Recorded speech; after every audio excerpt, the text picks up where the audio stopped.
Hey guys, welcome back to my channel. Today I'm going to show you how to create a DIY fall wreath. Stay tuned.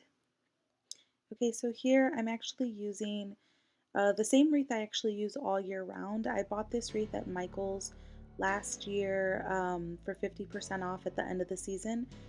It's technically a Christmas wreath. It has like snow on the back, but to use it all year, I flip it around and I use the back side.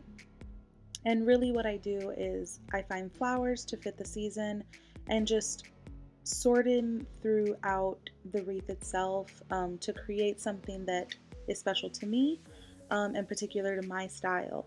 And so here, because this is a fall wreath, I will definitely be using a lot of like oranges, reds, some browns, some dark greens, really to match my fall decor.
So at this point, the wreath is pretty much done. I'm really just fine tweaking it, filling in those last spots. I really like a full wreath, but this is obviously totally optional, totally customizable. In a second here, you'll see that I really check to make sure that this is secure. I shake up the wreath, I turn it over, and I really fine tooth those stems and feed them kind of into the wreath itself to secure it, so then no permanent adhesive is needed.